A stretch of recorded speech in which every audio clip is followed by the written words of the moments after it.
At the heart of this trial, of the AEG trial, it's a simple question. Were you an AEG employee, someone they had a responsibility for, or were you an employee of Michael Jackson?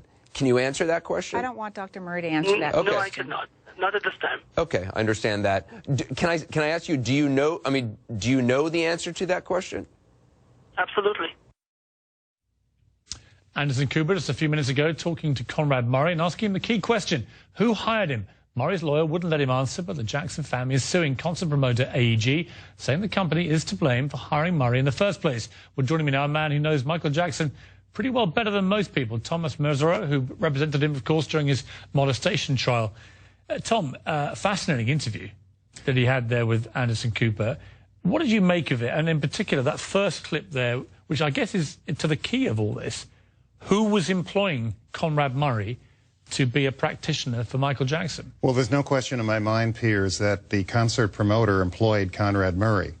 Michael Jackson may have introduced Murray to them, but they had their lawyers draft an employment agreement. They sent that agreement to Murray to sign. He signed it. Apparently there's email correspondence where they're admitting that they have employed him, and I think they're going to have a tough time getting out of that position. How will that affect the litigation that's about to start tomorrow with the family led by Michael's mother suing for $40 billion? How will that affect that if you assume that what you've just said is correct, which I concur with? I don't think this Conrad Murry interview is going to affect that case at all. I think everyone knows that Murray was incompetent. He was convicted of criminal negligence. He caused the death of Michael Jackson.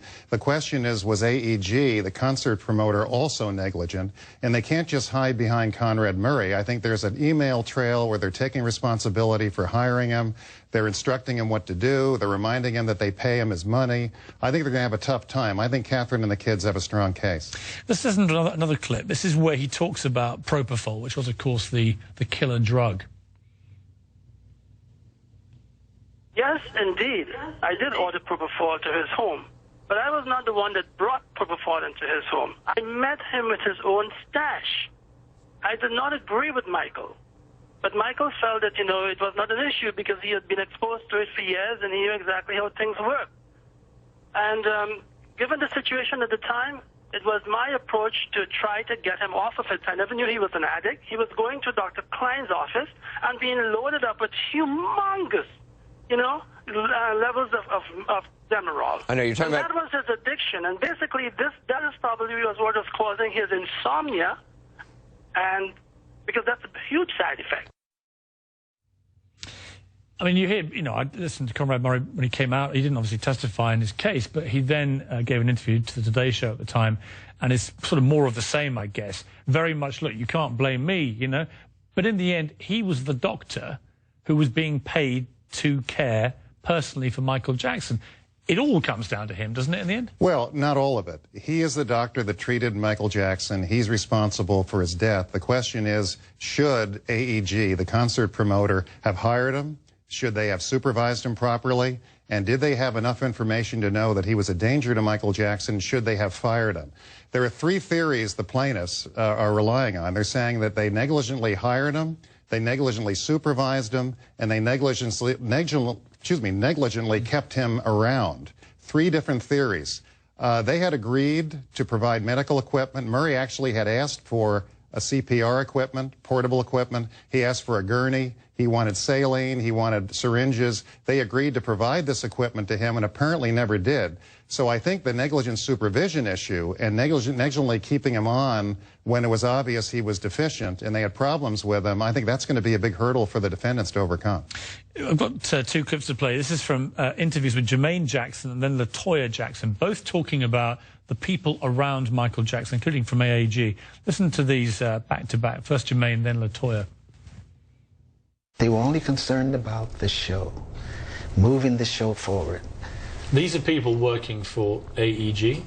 These are people working for AEG, working for him, working for the show. They controlled everything that he did, the people that were around him. They knew he wasn't healthy enough to do those shows, but yet they said he was fine.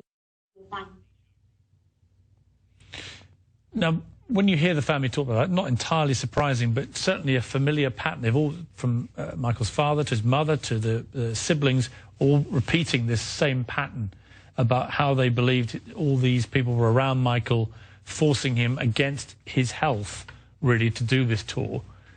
How significant will any of that be when this trial starts? It could be very significant. Apparently there are emails from his choreographer, Ken Ortega, warning AEG that he's not well. He has serious physical problems, serious psychological and emotional problems. He's asking for professional help. And I'm informed that there are some emails from AEG basically telling Murray, you better get him to rehearsals. So I think this issue is well-founded by the siblings, and I think it's going to be a big issue for the plaintiffs, and I think AEG is going to have a tough time explaining it. AEG's lawyer, Marvin Putnam, said it was the 2005 child molestation trial, which you were obviously involved with, that caused Michael to dramatically increase his drug use. Do you think there's any truth in that?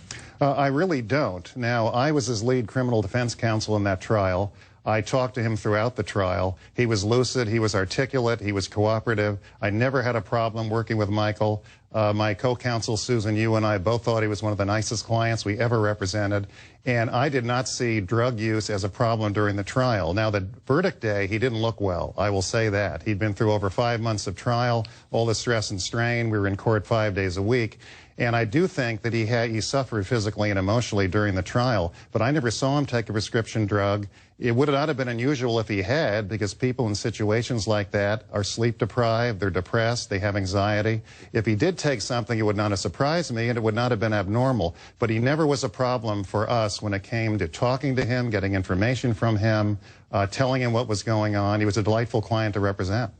There's one of the emails that you alluded to is from AEG Live CEO or co-CEO Paul Gongaware, which says, we want to remind Murray that it's AEG, not MJ, who is paying his salary. We want to remind him what is expected of him. Quite explicit, really, there, you would think, in terms of who's responsible. I suppose on the flip side, Michael Jackson was a very well-known, highly temperamental pop superstar, prone to cancelling concerts, having a variety of health issues of various types of severity, unpredictable, all those things, like many pop artists. Could that work against the family's claim in the sense that AEG may say, look, yeah, we did try and get him to work, but he was a bit flaky? Well, if they thought he was that flaky and they thought he was that disturbed, why did they enter into a contract with him to do all these concerts? They invested over $30 million before the concerts even began. If they thought he was that bad and they thought his reputation was suffering from all these other issues, why in the world did they go into business with him? I think it's an uphill battle for AEG. Let's just play the final clip from the Anderson interview, a quite extraordinary moment when Conrad Murry burst into song. You know what describes me, Anderson? Let me sing something for you. This is important to me. He's a little boy that Santa Claus forgot, and goodness knows he did not want a lot. He wrote a note to Santa for some crayons and a toy. It broke his little heart when he found Santa hadn't come. In the streets, he envied all those lucky boys, but goodness knows he didn't want a lot. I'm so sorry for that laddie who hasn't got a daddy. I mean, it's almost comical on one level that you can quite see why he didn't testify, because clearly I suspect his legal team weren't entirely sure how he would behave on the stand. But when you hear Conrad Murry behave like that, that's not the behaviour of as he would pit himself to us as being, of a decent, honourable, straightforward physician, is it? No, he has never taken responsibility for what he did. He has always blamed Michael Jackson for everything that's happened to him. He wasn't professional. He violated medical ethics. When the paramedics came to the scene, they asked him, what did you give him? He never mentioned propofol. There was evidence that he tried to hide propofol from the paramedics and the police. He can't get out of this. He's responsible for his death. AEG should not have retained him. They should have checked him out beforehand. And if they had any problem with him, they should have gotten rid of him. No, he's not a good doctor. He shouldn't be a doctor, and I think he's where he belongs. Final question, and very quick if you don't mind. Is she going to win, Catherine Jackson, on behalf of the family? She and the children are going to win, in my opinion. They have a very strong case. They have a great lawyer, Brian Panish, the best in Los Angeles for a case like this. And I think they have the evidence on their side, and I think they have morality on their side. So I think the defendants have a tough go. Tom, great to see you, as always. Please come back soon. Thank you very much, Piers. Tom.